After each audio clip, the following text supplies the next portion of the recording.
Someone asked me whether I was aware of all the people out there who were praying for the president. And I had to say, yes, I am. I felt it. I believe in intercessionary prayer. But I couldn't help but say to that questioner after, that sometimes when he was praying, he got a busy signal. It was just me in there ahead of him.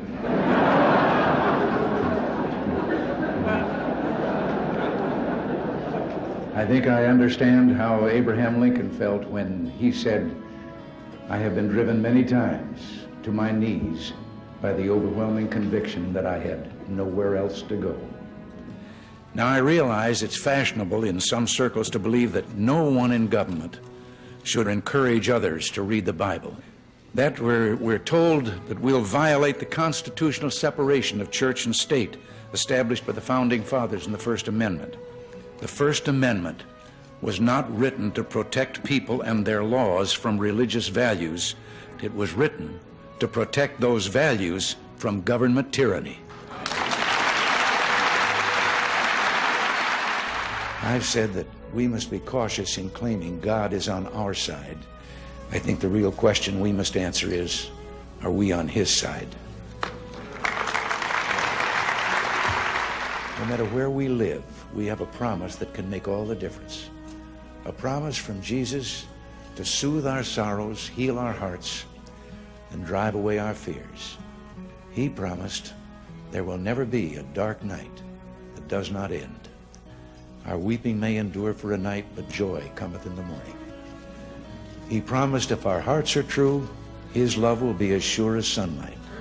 And by dying for us, Jesus showed how far our love should be ready to go. All the way. For God so loved the world that He gave His only begotten Son, that whosoever believeth in Him should not perish but have everlasting life.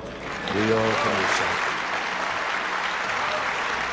Americans yearn to explore life's deepest truths, and to say their entertainment, or their idea of entertainment, is sex and violence and crime, is an insult to their goodness and intelligence.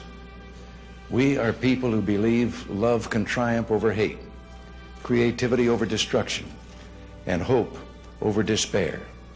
And that's why so many millions hunger for God's good news.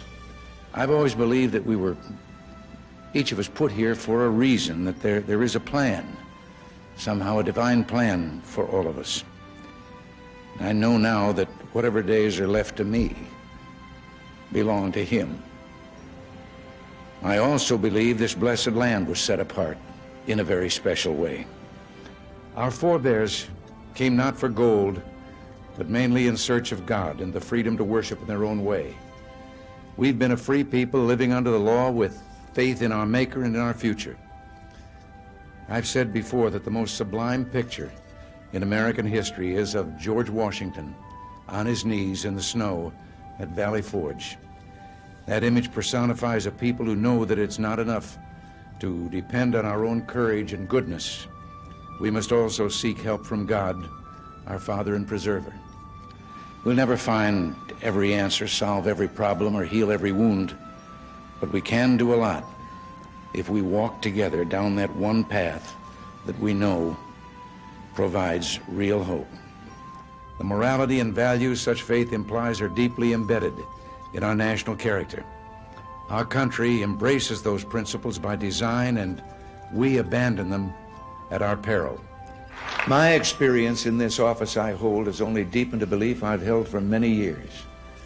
Within the covers of that single book are all the answers to all the problems that face us today if we'd only read and believe.